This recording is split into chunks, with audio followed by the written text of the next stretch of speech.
আসসালামু আলাইকুম এভরিবডি। প্রিয় দাখিল পরীক্ষার্থী 2025 তোমাদেরকে আমাদের ভিডিওতে স্বাগতম। আজকে আমরা তোমাদের সাজেশনের পার্ট 3 সম্পর্কে আলোচনা করব বা দেখি কি আছে আজকে মূলত ইমেল এবং ডায়ালগ যে অংশটা বাকি ছিল এই অংশটুকু দিব।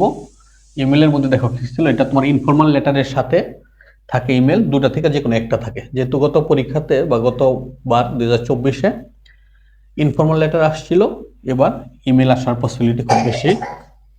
আশা করি তোমরা ইমেল আর ইনফর্মাল লেটার দুটোই যদি প্র্যাকটিস করো, দুটো থেকে একটা পাবে। প্রগ্রেস অফ স্টাডিজ অর্থাৎ তোমার শিক্ষার উন্নতি কতটুকু হয়েছে এটা জানে তোমার বড় ভাই বা বাবার কাছে ইমেল। এটার সাথে আরেকটা আছে এরকম কাছাকাছি related, to be sincere attentive in his studies.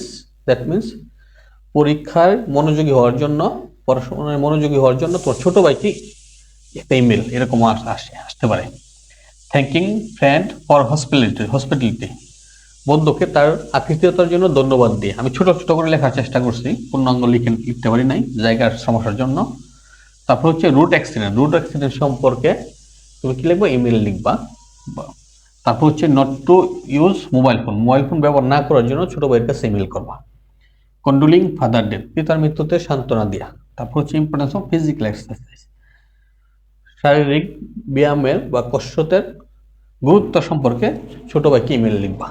তোমরা মূলত যারা ইমেল বা লেটার পড়ো, লেটার ইমেল দুইটার মধ্যে ফরম্যাটগত পার্থক্য আছে, আর বাকিটা ভাষাগত জিনিসটা অনেকটাই কাছাকাছি। লেটারটা একটু অপেক্ষিত বড় এবং ইমেলটা একটু ছোট হয় অপেক্ষিত। সুতরাং ইমেল এবং ইনফর্মাল লেটার দুটো পড়লেই এর মধ্যে একটা যেটা পড়ো তুমি উত্তর করতে পারবে, যেটাই আসুক। তারপরে হচ্ছে ডায়লগে কি আছে, এম ইন লাইফ বা ফিউচার প্ল্যান, খুবই গুরুত্বপূর্ণ। তারপরে importance of reading news paper, importance of learning English. Importance of reading news paper গুরুত্বপূর্ণ, কারণ লার্নিং ইংলিশ বা হাউ টু ইমপ্রুভ ইংলিশ এটা এরকম কাছাকাছি একটা গতবার তোমাদের এসে পড়ছে 24-এ। তারপর হচ্ছে আর্লি রাইজিং বা ফিজিক্যাল এক্সারসাইজ, দুইটা কাছাকাছি, দুইটার ইম্পর্টেন্স সম্পর্কে ডায়লগ দুই বন্ধুর মধ্যে। তারপর হচ্ছে you and a book seller to purchase book, বই বিক্রেতা এবং তোমার মধ্যে বই কেনার সম্পর্কে কথোপকথন। তারপর হচ্ছে ব্যাড ইফেক্ট অফ স্মোকিং, ধূমপানের নেগেটিভ দিক সম্পর্কে তোমার ছোট ভাই অথবা বন্ধুর সাথে ডায়লগ। তারপরে মোবাইল ফোনের উপকারিতা সম্পর্কে ডায়লগ।